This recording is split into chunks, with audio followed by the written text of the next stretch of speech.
Well, hello everyone, and welcome on behalf of the DeMoore McKim School of Business and Northeastern University to the inaugural China lecture organized by our Center for Emerging Markets. I'm Emory Trahan, the Senior Associate Dean of Faculty and Research and a Professor of Finance in the DeMoore McKim School. Our Dunton family Dean, Raji Chambati, had a conflict this evening, but I'm very pleased to represent him in providing a welcome. Our Center for Emerging Markets is a leading center of its kind in the United States. The center started the India lecture series a few years ago and has hosted several distinguished speakers, including Indra Nouri, who is coming up next month. In addition to Ravi Ramamurthy, we've recently added two very distinguished China experts to our DeMoore McKim faculty. George Yip joins us as a distinguished visiting professor, and Michael Enright joins us as the Pierre Chouari Family Professor in Global Business, and both bring significant experience on China to add to our faculty, so we're pleased to have them. It's terrific to launch the China lecture series with this talk by Professor Yasheng Huang of MIT on US-China relations in a post-COVID world. And I'd like to introduce Professor Ravi Ramamurthy, who's the director of the Center for Emerging Markets. Professor Ramamurthy is a university distinguished professor of international business and strategy at Northeastern. He's widely published and an internationally recognized scholar. One recent study put him in the top 1% of international business scholars worldwide. In 2008, he was elected a fellow of the Academy of International Business for, quote, outstanding contributions to the scholarly development of the field of international business. And I can tell you from years of experience that Ravi is an outstanding citizen of the university and a genuine and down-to-earth great colleague. So Ravi, thank you, and I will turn it over to you. Thank you, Emory. Let me add my own welcome to everyone to the first China lecture at the Center for Emerging Markets. I'm absolutely delighted that we have a very distinguished speaker to kick off this new and important series. It's something we've been meaning to start for a while now, and I'm glad it's finally in motion. Our speaker today, Yasheng Huang, is the Epoch Foundation Professor of International Management at the MIT-Sloan School of Management. Born in Beijing, he came to Harvard where he earned his undergraduate degree in government and then a PhD also in government.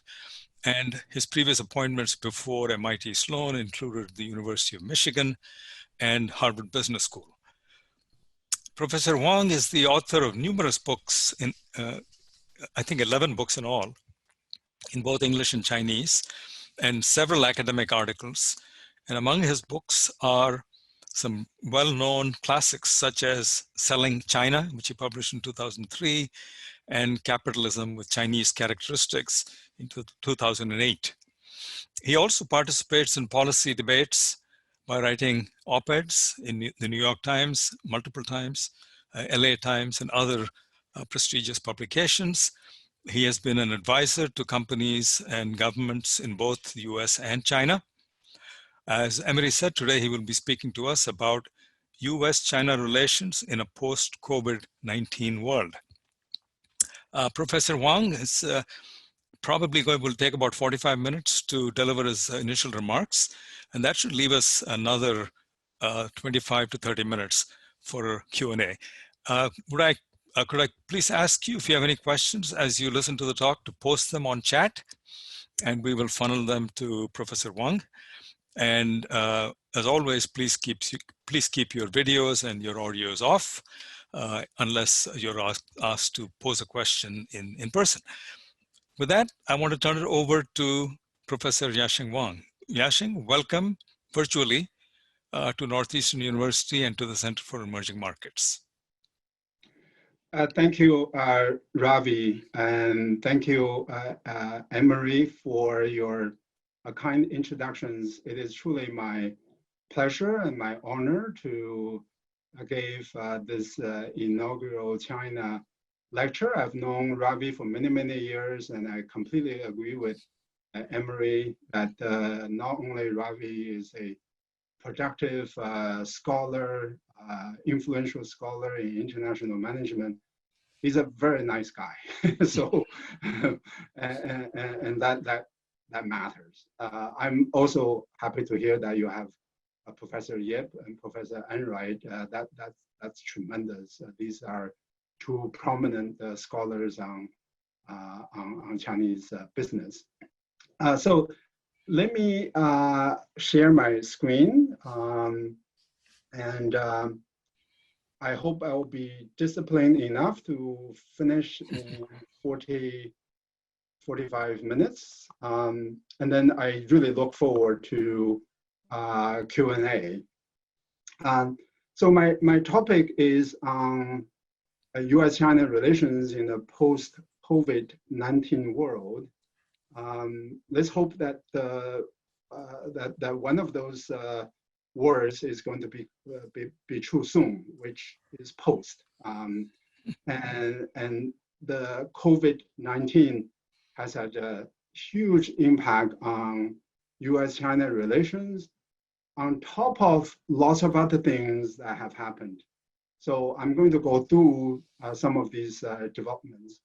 But before I do that, let me just, because not many people probably know my work, let me just say a little bit about the work that we're doing at Sloan School. We're actively doing research on China. We have a big project on China's food safety and using supply chain data to predict risks. Now we're actually extending this way of risk prediction to infectious disease, and we have finished a paper on that topic. The two topics are actually related, as many of you know, that the origin of the COVID-19 virus came from a seafood market in Wuhan, and the wholesale and wet market in Foshan, Guangdong province in 2002 was the origin of the SARS. So there's a connection between the food industry and the infectious disease outbreaks. We're doing a study, a randomized control trial to test Chinese consumers' preferences for fresh meat. One big challenge in China is consumers' preference for freshly killed meat, and that has complications for sanitation and all of that. What we want to see is if there's actually a genuine difference between freshly prepared meat and the processed meat, whether or not Chinese consumers can taste the difference. And that sounds like a trivia topic, but it does have some policy implications. I'm also doing some other work. We have a paper forthcoming on Chinese civil service examination in history and going back to the Ming Dynasty. And then on the teaching side, on the educational side, I teach a course called China Lab and India Lab. We have worked with 300 companies in China and 100 companies in India. The basic idea is to use our MBA students to help small and medium entrepreneurs deal with their management challenges. Okay, let me get to the US-China relations because this is a topic I was invited to talk about. I'm going to talk about these three topics. In the interest of time, I will probably spend about 1 to 2 minutes per slide. The first topic is looking back on the history of US-China relations till today. And there's an evolution of 4 stages of consensus. I'm going to describe what they are in my presentation. And then I'm going to talk about COVID-19, the horrible year, annus horribilis, COVID-19 and in the election year. By the way, for those of you who are interested, the Chinese superstition is that 2020 is a bad year as well. So bad year happens every 60 years. And so 2020 happened to be a very bad year as well in Chinese superstition.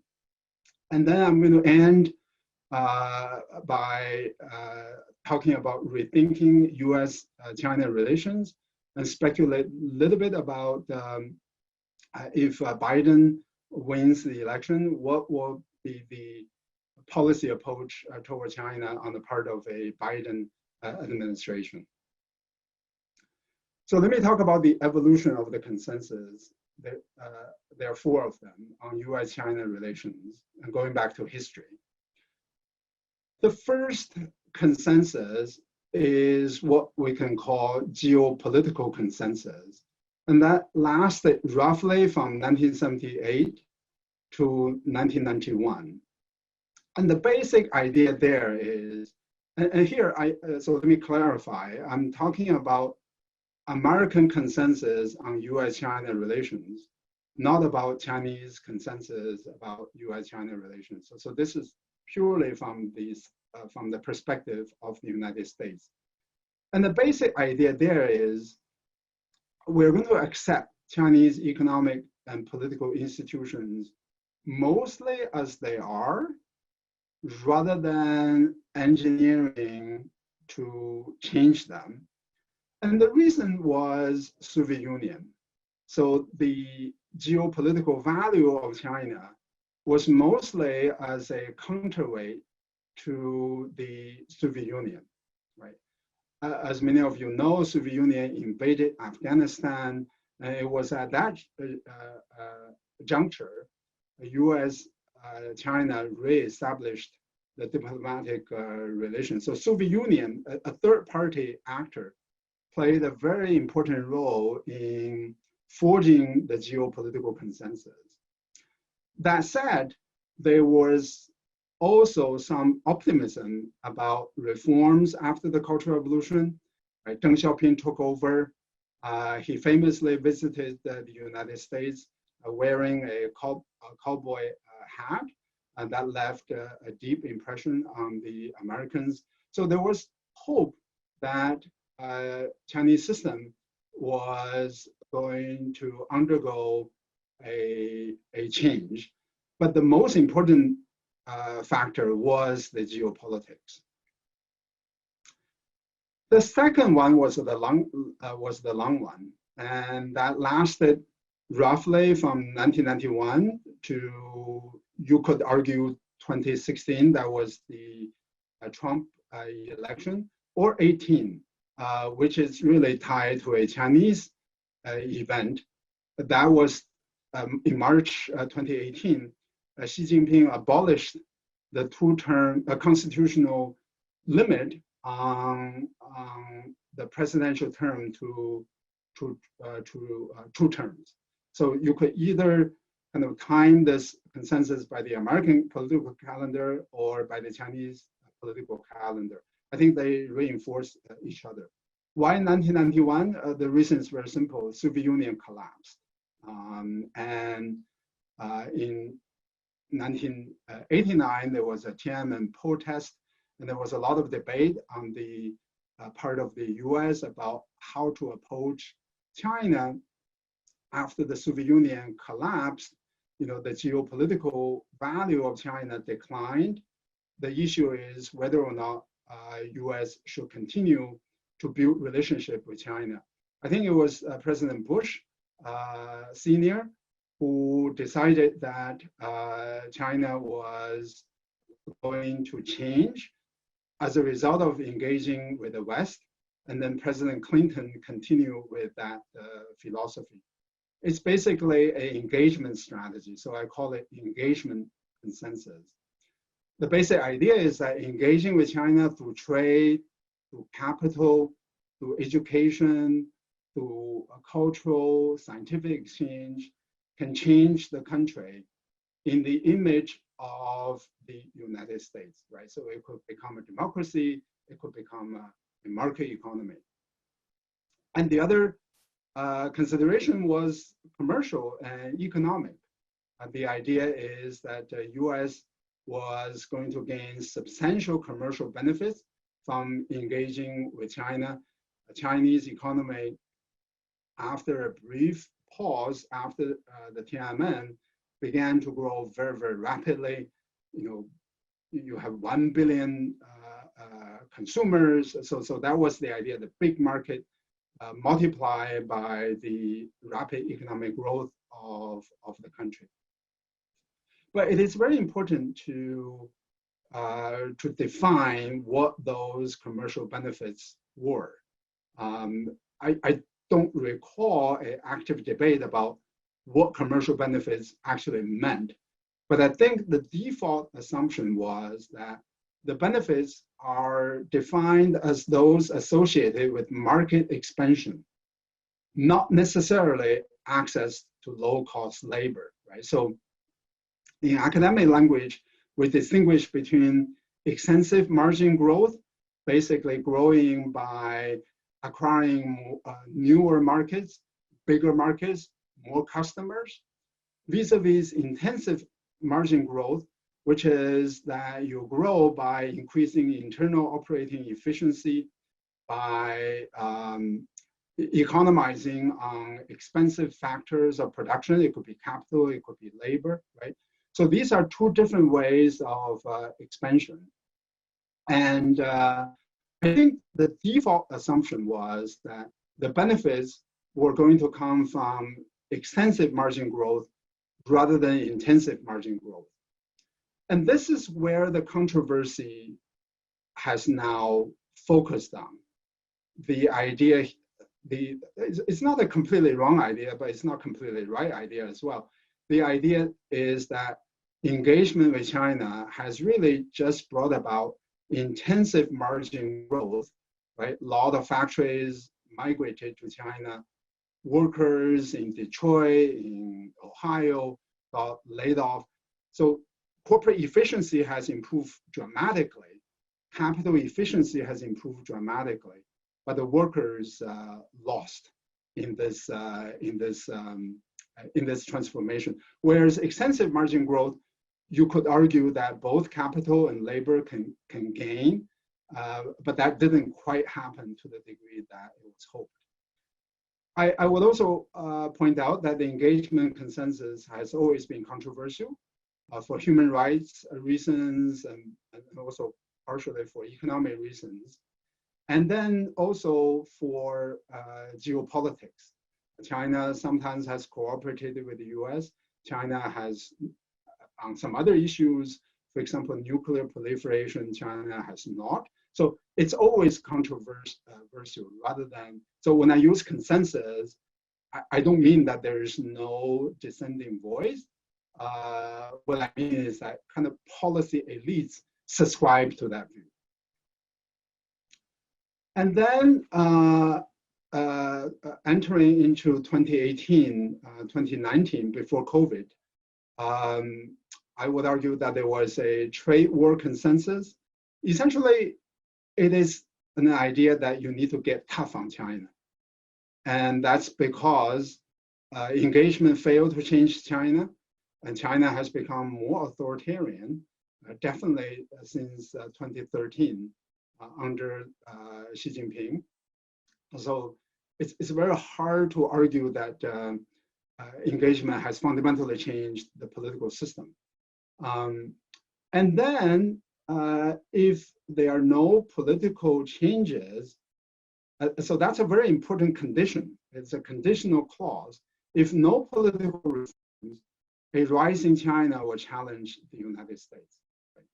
So many people just skip to the second part of this formulation and say a rising China will challenge the United States. It's very important to point out that the conditional clause is actually very important.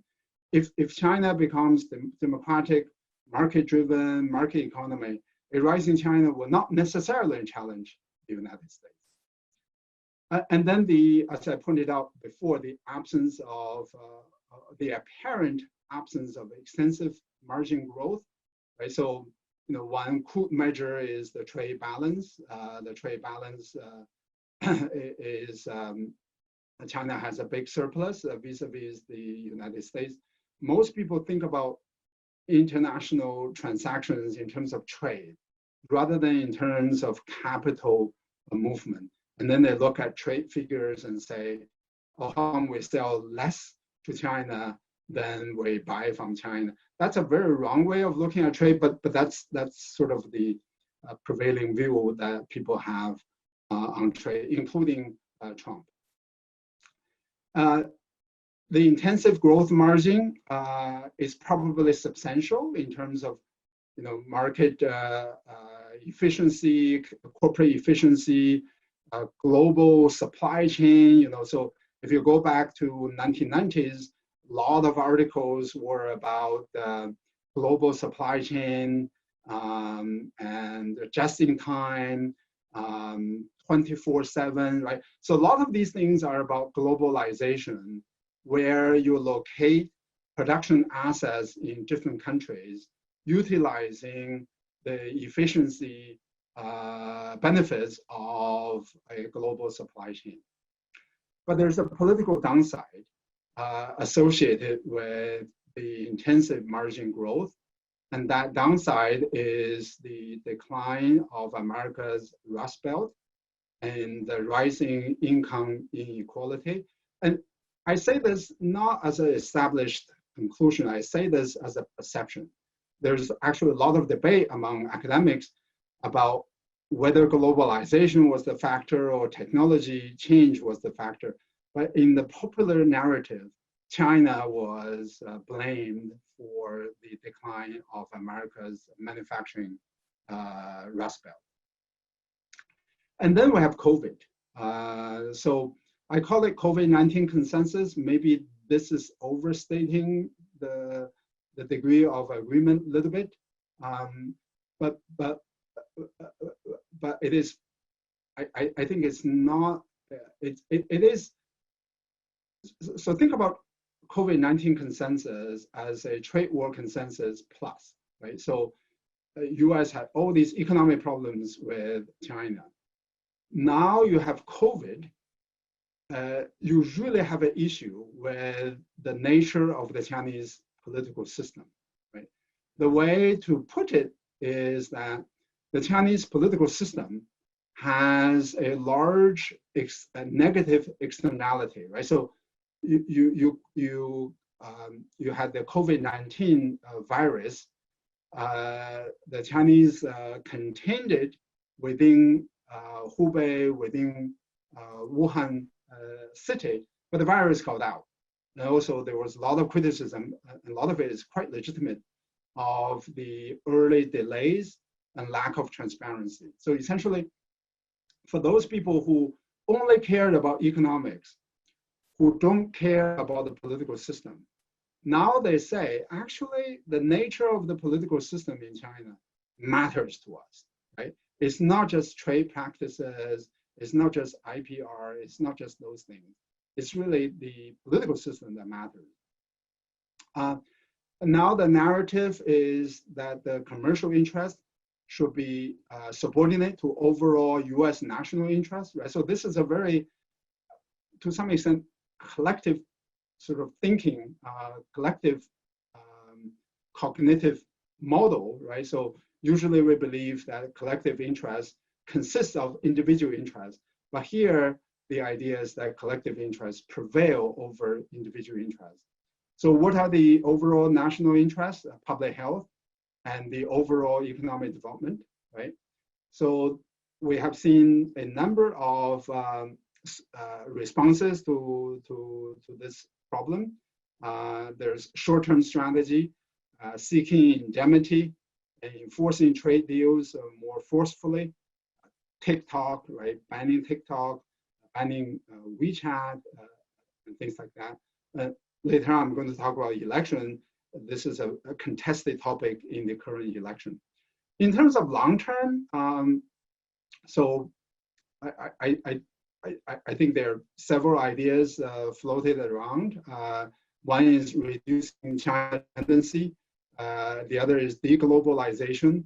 The third, which doesn't get talked about, is sort of what can be called a ordered globalization, which is that you globalize with those countries that are ideologically similar with you, right? You globalize with Europe. You globalize with South Korea. You globalize with Taiwan. You globalize with Japan, right? The problem with that approach, obviously, is that these are similar economically developed countries, and the comparative advantage gains of that kind of globalization are not going to be as big. But that one can argue that's sort of one way of solving that problem. Let me point out that engagement consensus, which governed the US policy towards China from the early 1990s to 2016 or 2018, has always been controversial. Business people like it. Some academics like it. I definitely subscribe to I personally subscribe to that view. But politicians have always been skeptical. President Clinton used a political argument to convince the Congress to support China to join WTO. So this is a very important, when we talk about trade in academic settings, we talk about comparative advantage, we talk about scale economy, things like that. But politicians talk about trade in terms of politics rather than in terms of economics. So essentially, Clinton sold China as a trade partner on a political argument explicitly rather than on a economic or less as compared with the economic argument. But that began to break down during the even during the second Bush administration, and definitely I think it broke down during Obama administration. And the fact is that even before Xi Jinping, China didn't change politically, and before Xi Jinping, China sort of was moving slowly, becoming more authoritarian, as dramatically as during the era of Xi Jinping. In 2014, I gave, together with other academics, gave a presentation to President Obama, and he was not convinced by the engagement philosophy.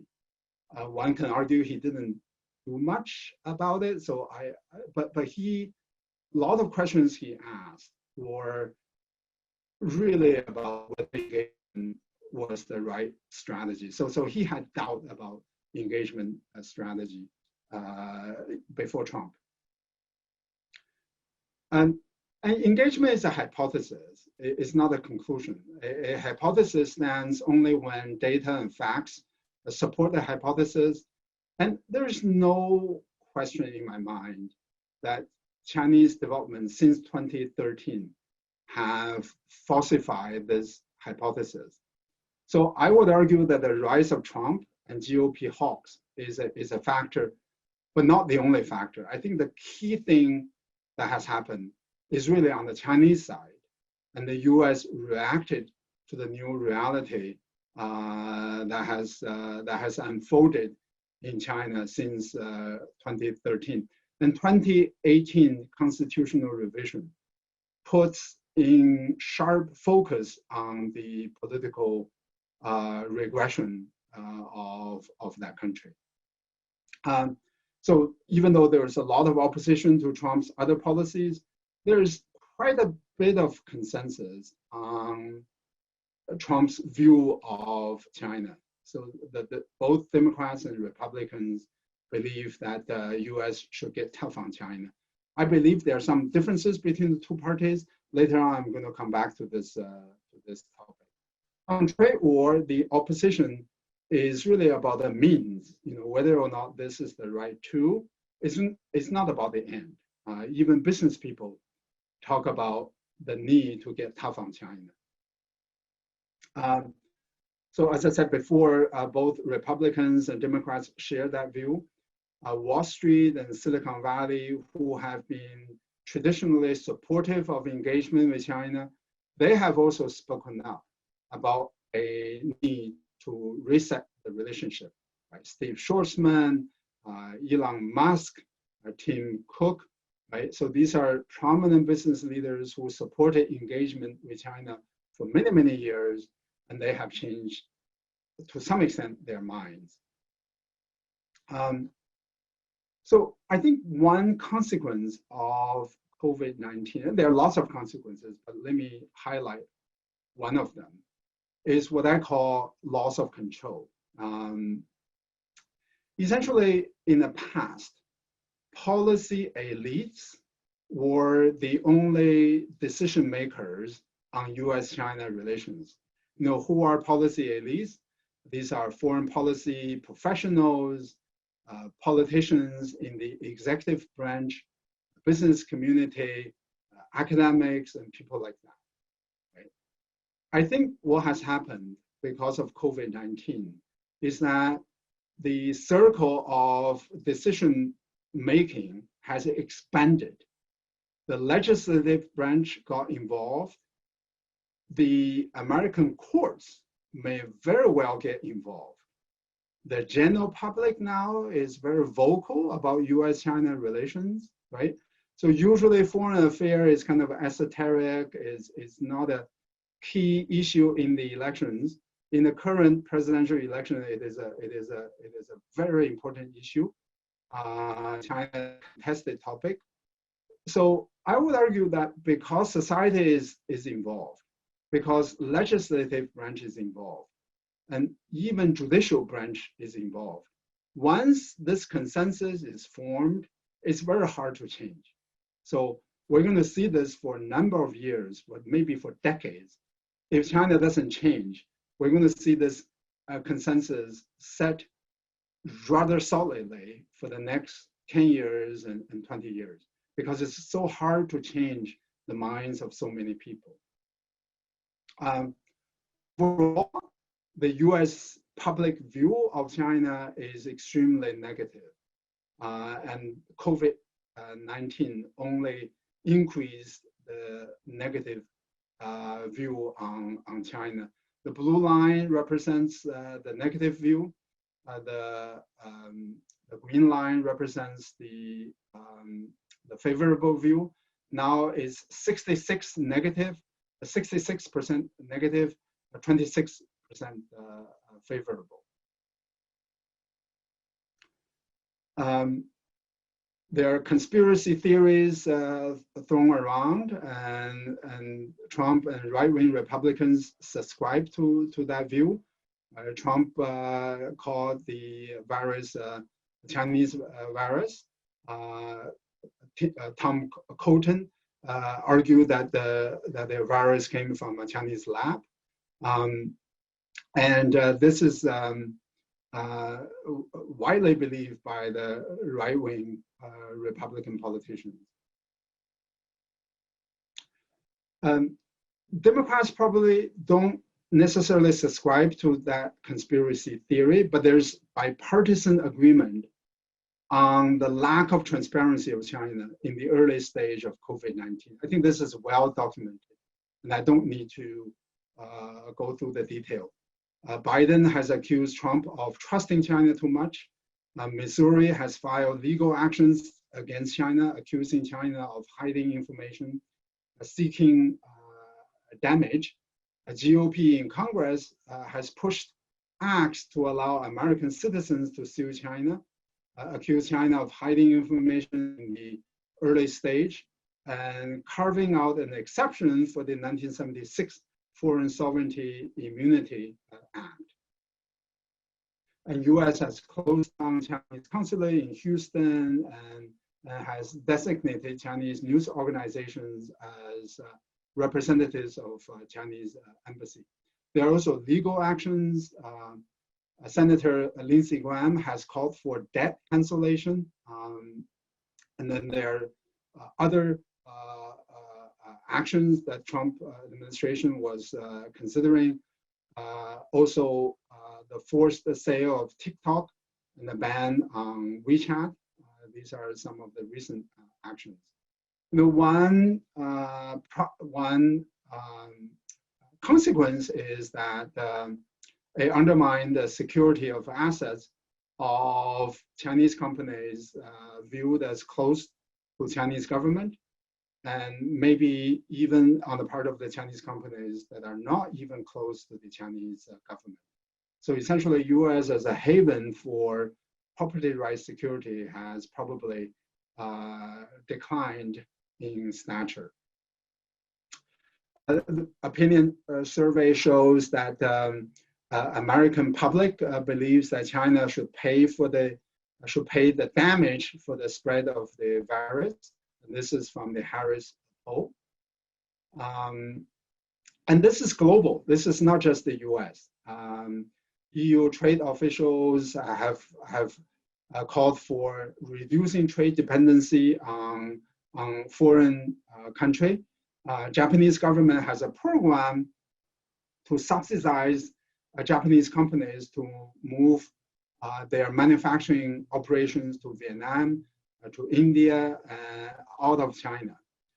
Australian officials have called for China to be more transparent on COVID-19. I don't know if people are following the relationship between China and Australia. It's now extremely bad, as bad as the relationship between China and the United States. China has arrested Australian citizens, expelled Australian journalists. It went from Australia to have a very good relationship with China. Now it is extremely bad. Sweden has called for investigations into the origin of COVID-19 and for a common defense against authoritarian regimes. In the United States, as I mentioned before, there's the ban on TikTok and WeChat. In July, UK reversed the early decision to allow Huawei to build the 5G network in Britain. They reversed that decision. Opinion poll shows that 74% of the British public believes that China is responsible for the pandemic spread. 80% of the British public wants a full investigation. So this is global. This is not just US. Let me talk about the election, and the election impact is huge. I mean, I think many people in the audience are familiar with the American politics. Let me just say that the rule of thumb in the election is turnout. You need to get turnout from your own supporters. When I first came to the United States, I thought election was about convincing the other side to vote for you. Now I learned that it's actually about turning out your own supporters. So one issue that would turn out your own supporters is COVID-19, right? You know, for Trump, blames foreigners. For Democrats, blame Trump for trusting China. These are the things that will increase turnout. And so this is the Democratic response. Trump failed in his response because he didn't pay attention. Besides the travel ban, Trump did very little else. And the travel ban was very porous. After the travel ban was instituted, there were actually something like 40,000 Chinese travelers who came through to the United States. And Trump is focusing on lack of transparency of China in the early stage. And I think that's absolutely right, that China didn't disclose information. There was a lot of censorship. And then his argument is that the reason why the United States is doing so badly is because of lack of transparency in China. Let me just say that this is not a very convincing argument. If you look at South Korea, Taiwan, Germany, and Singapore, they all relied on the same non-transparent information from China. And they have handled their response pretty well as compared with the United States. I think that the fault is with Trump, and there's the rule of Occam's razor. A president who advocated drinking bleach as a result, as a way to get rid of COVID-19. I don't think we really need to come up with more fancy explanation for why this is the United States is not handling the response very well. 70% of the Americans agree with Democrats and Trump that Chinese government was not accurate in reporting about the COVID-19. Right? So let me talk about sort of going forward, rethinking U.S.-China relations. And it's divided into these three topics: U.S.-China relations, trade war, U.S. politics. So there's a very famous book by Graham Allison, Destined for War, Thucydides' Trap. And the prediction of the book is that China and the US were heading toward a war because of the transition of power dynamics. Essentially, an incumbent power is not happy with the power, with the rising power that is about to overtake the incumbent power. And Graham Allison used the example of rising Greece, the challenging Sparta, and then he looked at some other cases and argued that US-China relations are similar to that Thucydides trap. There's another book, equally famous, if not more famous, The Guns of August by Barbara Tuchman.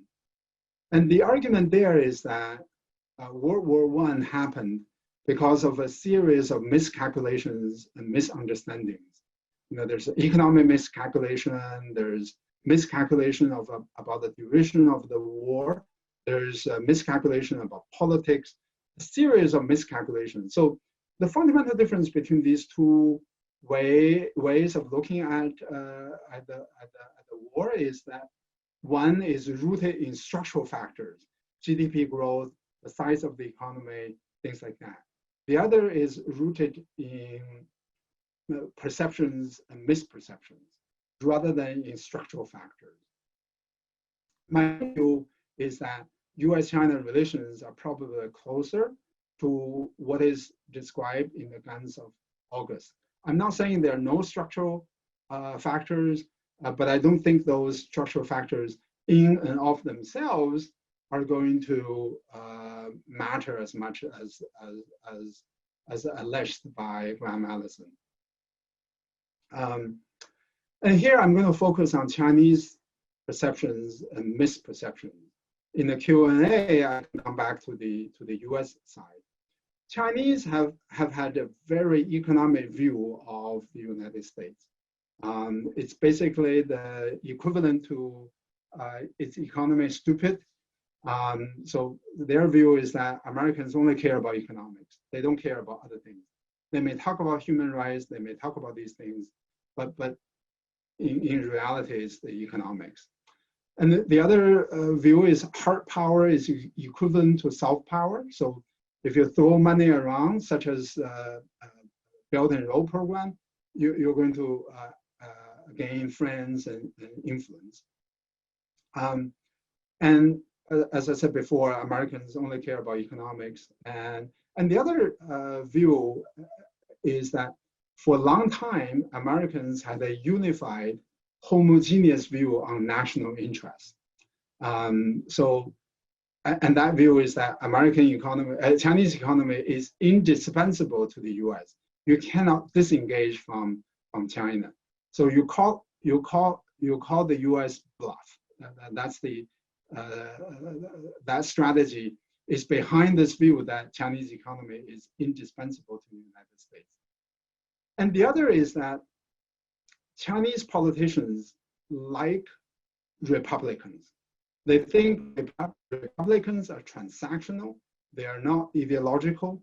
Mao Zedong told Nixon openly that he preferred right-wing politicians. Right? This is coming from a revolutionary, and yet he preferred right-wing politicians. The problem with those views is that there's a big selection bias.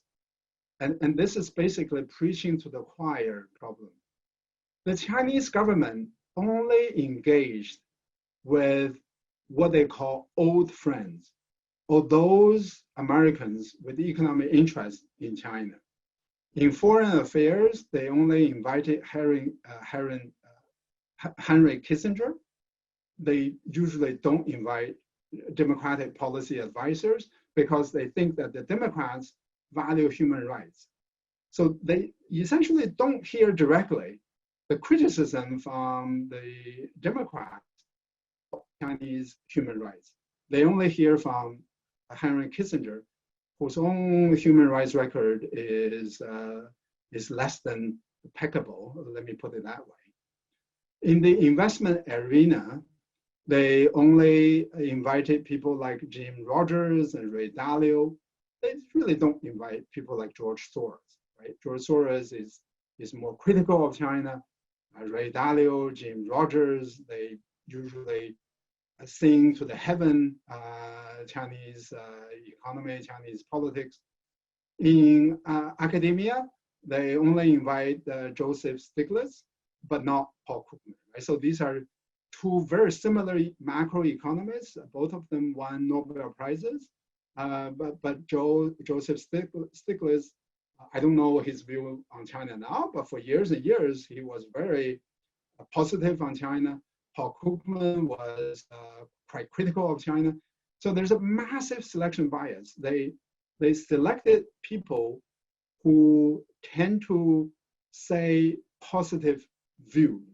And a lot of their Chinese view of America came from listening to only one section of American society. The reality is quite different, right? So in terms of the economic view, Chinese Americans are sort of competitive as well as cooperative. And the reality is the following. Globalization produces both winners and losers. So politicians justify globalization on political logic. So the Chinese tend to view that globalization only as an economic framework rather than as a political framework. But the fact is that it is both. Globalization produces losers, and the losers use politics to defend their interests, right? So if you look at the history of globalization with China, engagement with China, the Bush, the senior, and President Bill Clinton, they all based their support on engagement with China on political arguments rather than on economic arguments. And this is the part of the American politics that Chinese policymakers and even some US educated Chinese intellectuals just don't get. They just don't get that. They look at trade, they look at comparative advantage, they don't look at this, this part of the equation. And the engagement consensus is based on political argument. On the US, it's engagement that will change China. And let me also point out, implicitly, there's also a political calculation on the part of China on engagement. China, before Xi Jinping, at least had the view that the long-term goal for the country was rule of law and market economy. The argument that Jiang Zemin and Hu Jintao put forward was democracy is not suitable for China today because China is too poor. Rule of law is not suitable for China today because China is too uneducated, right? The flip side of that argument is that when China gets rich, China should become a democracy. When people become more educated, then China should have rule of law. Right? So that's actually consistent with the engagement philosophy, which is that economics is going to drive political change. Until Xi Jinping, Chinese leadership actually had that view about their own political system. So I call that convergence. So essentially the engagement on the part of the US and convergence on the part of the Chinese political establishment jointly led to the engagement policy between the two countries. Now this political consensus has completely collapsed, both in China and the United States. Nobody believes in engagement anymore. I still believe in a portion of the engagement. We can come back to that in the Q&A. but very few American politicians believe in engagement. Very few Chinese politicians under Xi Jinping and Xi Jinping himself believe that the long-term goal for China was market economy, democracy, and rule of law. Let me talk about the trade war. I mean, there are two views on trade war, and this is mostly the Chinese views on the trade war. The prevailing Chinese view on trade war is that the trade war is to contain a rising China. Therefore, China should not compromise. But is that true? It actually depends on sometimes what we call your priors, on your economic ideologies. If you believe in a version of economic statism, right? Essentially, economic success is a result of state interventions. Yeah, you believe that trade war is to contain a rising China because trade war seeks to get rid of economic statism. But if you believe that Chinese growth is a result of market reforms, result of liberalization, then you have a very different view on the trade war. Much of the trade war is to get China to become more open to foreign direct investment, to have more respect for IPR, for intellectual property rights, right? And for rule of law, right? If you believe that Chinese growth is a result of market liberalization, then the trade war can be actually good for China, right? So these are two completely different views of the trade war. The official view is that trade war is about containing China. You could argue that the alternative view is, no, actually, if you implement a lot of these concessions, it can be actually good for China.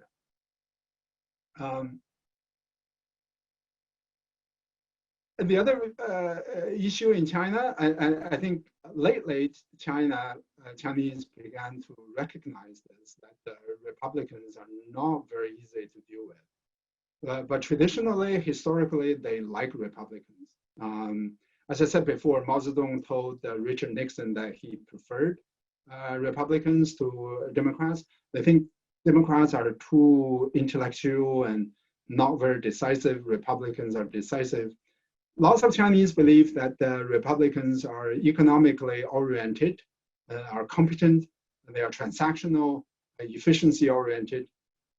I mean, as we know, a lot of these just not true. If you look at these three pictures, Herbert Hoover, George W. Bush, and Donald Trump, these are three Republican presidents, and arguably the biggest, historically, biggest economic disasters all happened under these American Republican administrations. I won't go into that in great detail because I want to end more or less on time, but there's a lot of academic research that shows that Republicans are actually not very good for economy. They have a higher unemployment rate, they have lower GDP growth rate, they have higher budget deficits.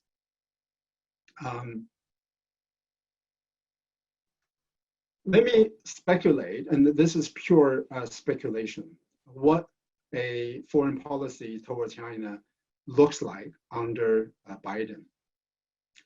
I think the biggest constraint is that American public has a very negative view on China overall.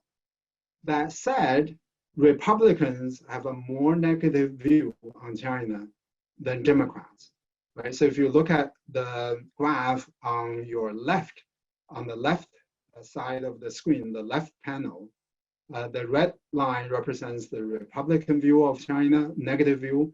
The blue line represents the Democratic negative view on China. So consistently, there's about 10 percentage point gap in terms of negativity on China between Republicans and Democrats. So Biden is going to be constrained by overall negative view of China by the American public, but maybe within that he has more room to maneuver because Democrats tend to have a less negative view on China.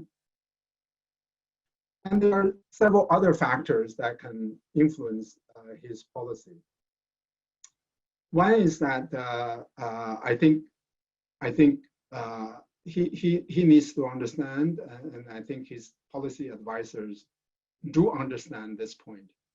The single biggest blow to democracy, to the credibility of democracy, has been the response by Trump to COVID-19. Back in March, back in February, there was beginning of some, quite quiet criticism of Xi Jinping in China, because the initial response was to cover up things, and then it got out of the control. After the Chinese policymakers, policy advisors, and policy intellectuals saw how the US has failed to respond to COVID-19.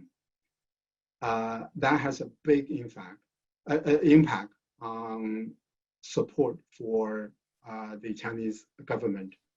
In the early 1990s, the Chinese government showed a documentary of the disrays of Russia. After, can somebody mute his mic? Yeah. Yep. And after the fall of the Soviet Union, there was a documentary that was shown to many Chinese officials about the disrays in Russia. And that convinced many policy elites in China that the Communist Party was best positioned to preserve stability.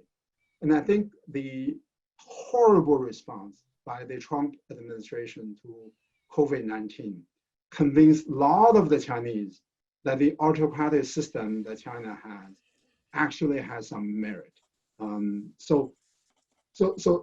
So what I hope is that Biden is going to restore the credibility of democracy by mounting a more effective response to COVID-19.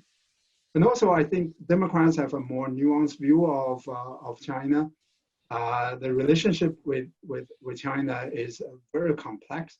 There is this complex interdependence between China and the United States. It's not the Cold War. A lot of the Chinese students are working to advance science and technology in the United States. It's not a one-sided view of the relationship. I also think that the Democrats are more willing to invest in infrastructure, education, and R&D, and pivot away from containing China as a strategy, and pivot away from that to one of strengthening the US competitiveness.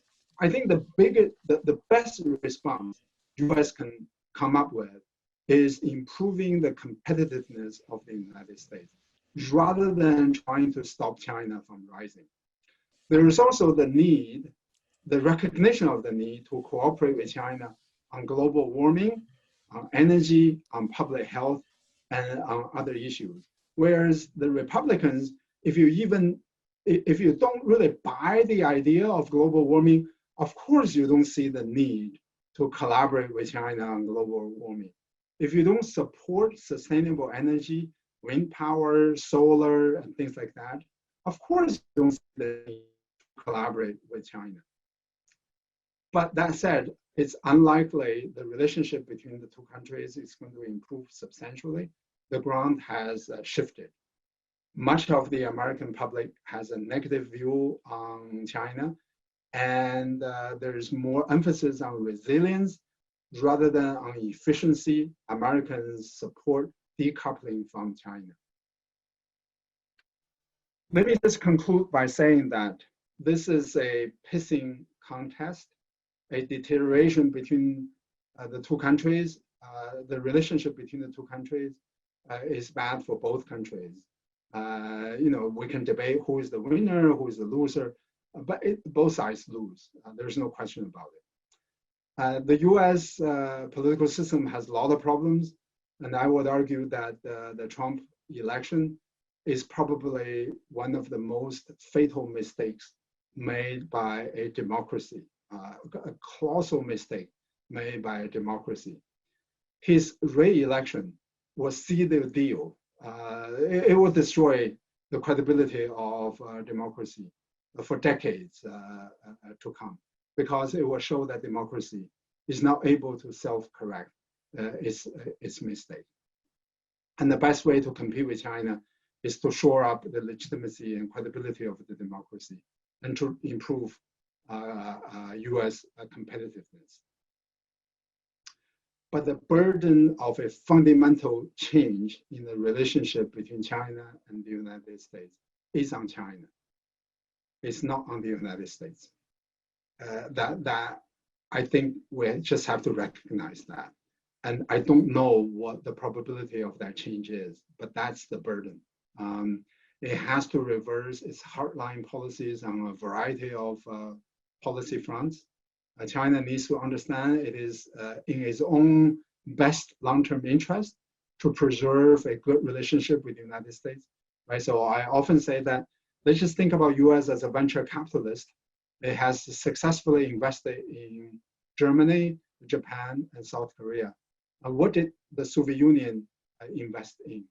To me, it does not make any sense to be close to Russia and to move away from the United States. Chinese economy boomed under the Pax Americana, under the current rule of law, international rule of law, and when its relations with the US were good. I can't think of any reason why China should cherish a bad relationship with the United States. Thank you so much, and I look forward to Q&A. Thank you, Yasheng.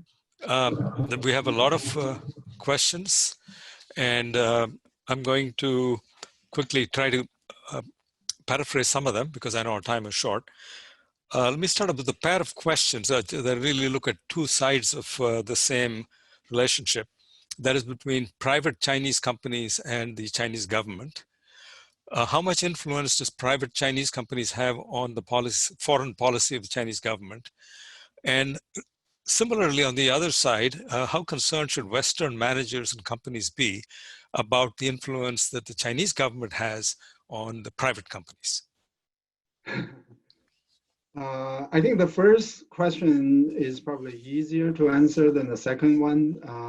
I would argue that the influence of the Chinese private companies on Chinese foreign policy is practically zero.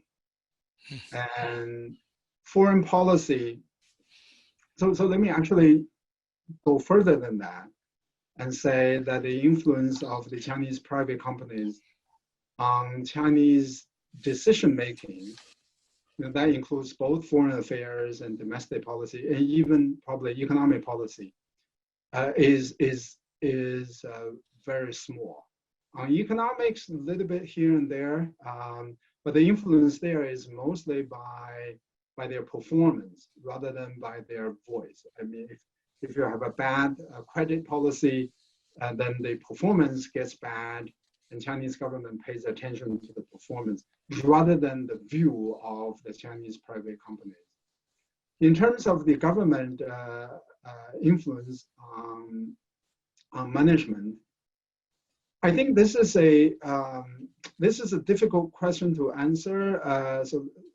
So let me hedge it by saying the following, which is that when the Chinese government wants to influence you, they will. When they don't want to influence you, they leave you alone. So we keep seeing these two extremes in the interactions between government and business. And at one point, you can do whatever you want, right? So you can exploit labor, you can do this, you can do that, you can pollute water, you can pollute air, and do lots of, things that you're not supposed to do. On the other hand, they really crack down when they want to crack down, right? So we're doing food safety, and I have to say, you know, to be fair to the current leadership, they have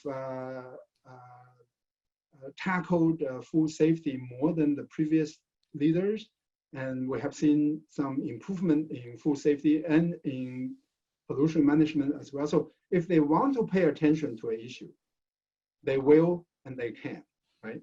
In terms of data, right? You know, they have the theoretical and legal tool to get any data a private Chinese company has, right? So this is the 2017 National Security Law, National Security Information Law, that requires Chinese private companies and private individuals to surrender any data to the government when it is demanded by the government for national security reasons. So they may leave you alone 99% of the times, but that 1%, if they want to get hold of the things that you have, they have the perfect legal mechanism to do that. So the concern about WeChat, the concern about TikTok arose from that legal power. Okay. Jumping now to the trade dispute with the US and the phase 1 trade deal, there's a question about from Michael Enright about would it have worked, or do you think it might have worked had it not been for COVID throwing a spanner in the works? Yes, I think so. I think I mean, the phase 1 was principally about deficit, about buying and selling, right? So, and that's the easiest thing for Chinese to do. And I think there were conditions on IPR, on these other things that would, the phase 1 expressed the desire to resolve these issues in phase 2, phase 3. So in terms of just purchasing, Chinese can do that, and they have purchased goods, agricultural products from the United States. So it was moving in that direction, and but then COVID happened, and then the political calculations changed completely, right? So I think Trump's strategy was to score the trade war victory, and then he could declare it in September, October, before the election, right?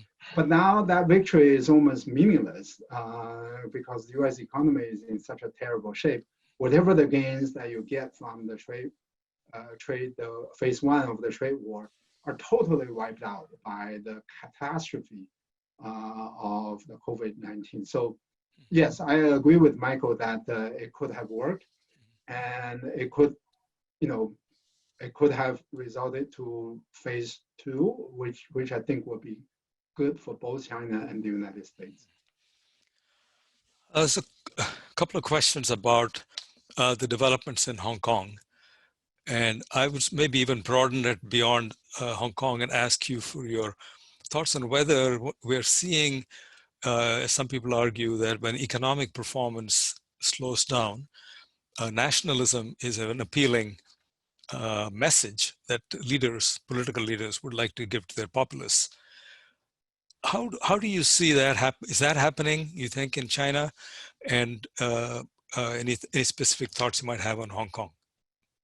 So I see a element of that, but I don't see that as a whole explanation. The reason is that the rise of nationalism, this kind of ultra nationalism, is not a recent phenomenon. It is not in the wake of economic slowdown. They began to kind of pop up nationalism in the 1990s. when Chinese economy was growing, double digit and all of that.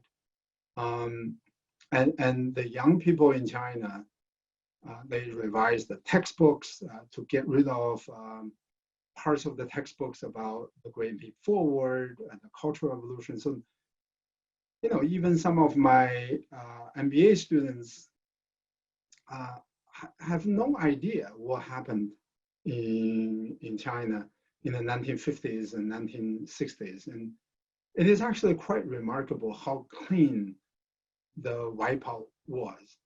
It's not just wipe out the knowledge, it's wiping out the curiosity about that knowledge, right? So these are students who are in the United States. You don't really need to do more than just Googling it, and you get that, right? So when I first came to the United States, I spent hours in the library, reading the magazines and about what happened in China in the 60s and 70s. And,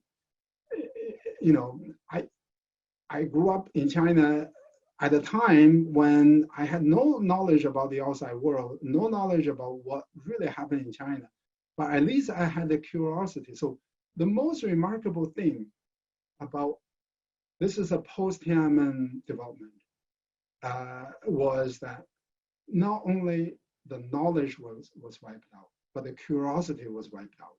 And so nationalism was already on the rise. The difference, and I wouldn't say this is associated with Xi Jinping. I think it was 2008 financial crisis. The difference between the nationalism of the 1990s and the nationalism post 2008 is that the post 2008 nationalism is a more emphatic version of nationalism. That nationalism says that, United States is really, you're just so-so. You're, look at Wall Street, you're collapsed.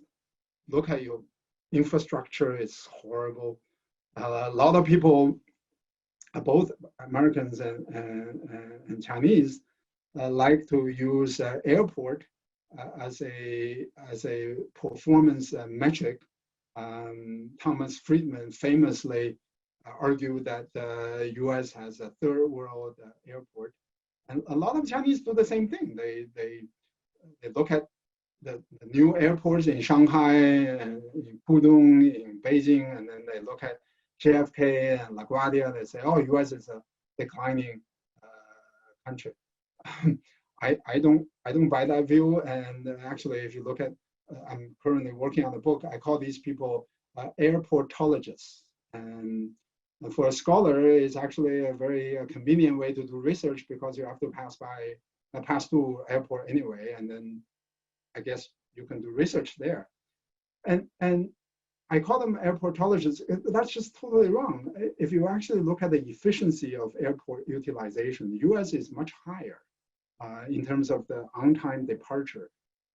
So I don't buy that view, but a lot of people buy that view.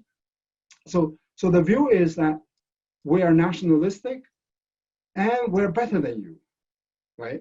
And I talk about this in my presentation. Our economy is indispensable to you, so there's no way you can get rid of our market, right? So that's why when a Houston Rockets manager wrote about Hong Kong, he was penalized. The idea is that we have such a big market, there's no way you can turn us down. So that nationalism has been around for a while, and now we have this kind of a ultra nationalism. On Hong Kong, there's that, but I think the Hong Kong thing is a part of a bigger strategy, and that strategy is Taiwan, and it's considered Hong Kong as bus stop number one, and then there could be a bus stop number two. So it's fueled by this nationalism of reclaiming the lost territory. So that's one factor, and the other factor is and the reason why I don't quite buy the economic slowdown argument is that this nationalism is hurting economic growth even more, right? So you really, if you're economically rational, you want to think about ways to improve economic performance rather than resorting to a nationalistic strategy that will hurt your economy even more. And so I think it's not just economic slowdown. And I think it's no longer economy stupid. It's the idea is that politics now is important. Foreign policy kind of bragging right is more important, and it is time to you have been growing for the past 40 years, 8%, 9%. Hey, it is time to use that now, rather than thinking about growing the economy further. The idea is that, kind of think about GDP as a weapon. Let's use it rather than growing it, right? Whereas the predominant philosophy on the part of generations of the Chinese leaders is that China has a big economy, but that's really because China has a big population. So the per capita GDP is only 1/4 of the US per capita GDP. So the imperative is still to grow the economy rather than kind of using economy as a weapon. But I think that the prevailing idea now is economy is an instrument, is a weapon rather than the need to grow the economy further. And that's not, to me, that's just not a very productive philosophy. Right. So it's no longer an end. It's become more a means to other ends. And well, our time is officially up, but we have still a number of questions. I'm wondering, Yasheng, if we could maybe go on for another 15 minutes. Yeah, sure. And I will tell the people in the audience, if you need to leave, please check out. We officially have run out of the time, but if you are inclined to stay and listen to some more, you are most welcome to do so. So let me now look through some of the questions. There's one or two questions on the Belt and Road projects. And your thoughts on that? What has it achieved? And what risks does it carry for both the countries that are taking money under the program and for China? Well, I think Belt and Road has an economic rationale and has a number of economic rationales, and one of which is a scale economy. China has developed this just amazing capability to build infrastructure, right? Airports, highways, and things like that. The new cities. And there's probably some surplus capacity in China. And a lot of it is built on debt. So building more of those things is going to have some detrimental impact on Chinese financial system. But then you already have this capability, you already have the skill sets, you already have the capacity. So then the natural way to do that is to go beyond China. So Belt and Road has that. And the other economic rationale is that Chinese growth has been very resource intensive, capital intensive, energy intensive. And Chinese policymakers have always felt insecure about supplies of commodities and energy, right? Oil, gas, coal, and things like that. iron ores. So one consideration is to use the Belt and Road to lock up the supplies, right, with developing countries.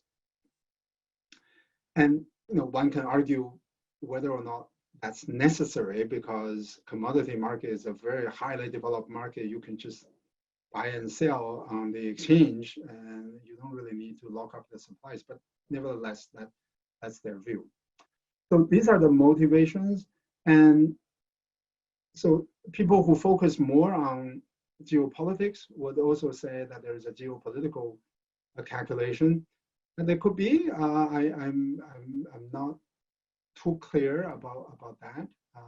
So you could sort of say that there are two economic considerations. There's one geopolitical consideration. In terms of the impact on the receiving countries, I think it depends. It depends on,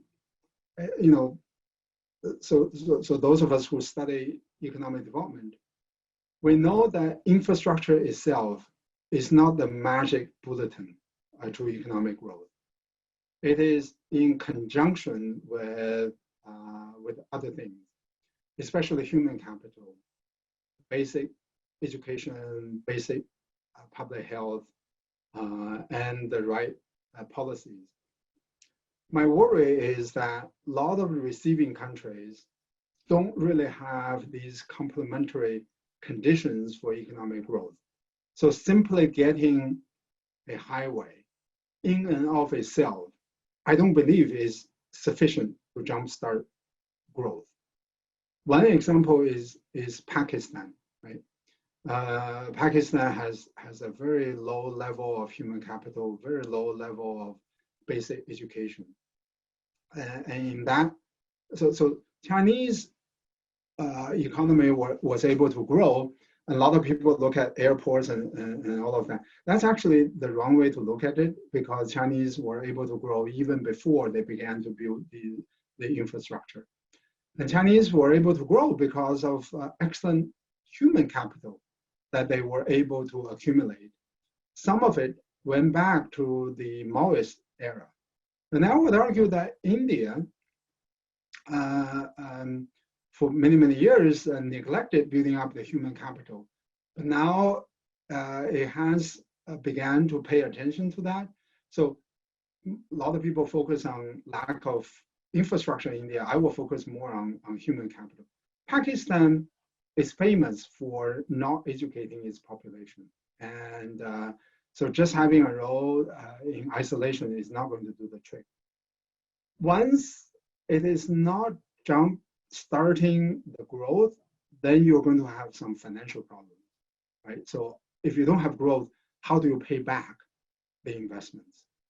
Then one of the two things happen, or maybe both. One is a political solution. Essentially, you surrender the ownership, as it happened in Sri Lanka. And the other is that you beg forgiveness of debt.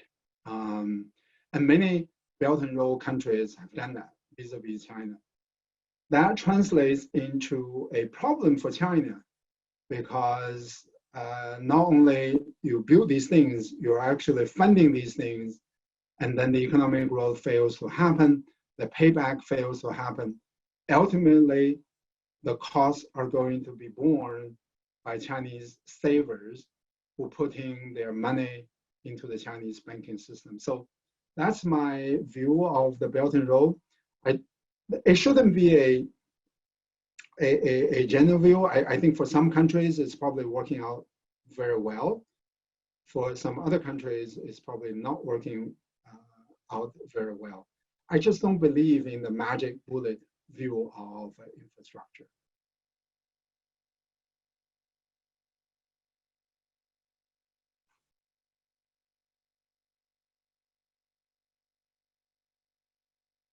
Yeah, Ravi, are there more questions?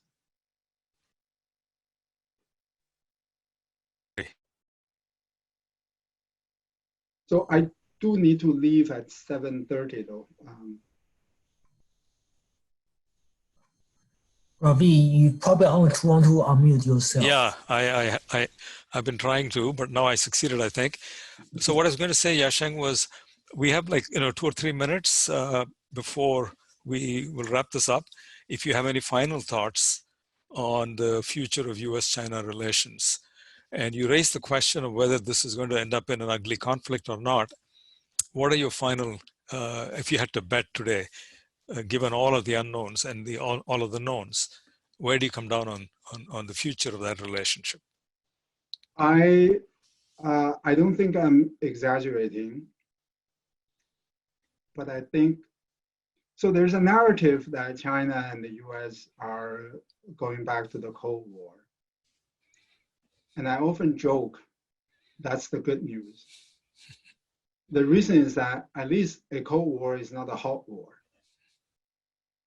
And if you look at some of the recent developments, naval exercises in South China Sea by both countries, right? Missile launches, and because in the United States we're now in the middle of pandemic, not much of this is covered in the news. But they were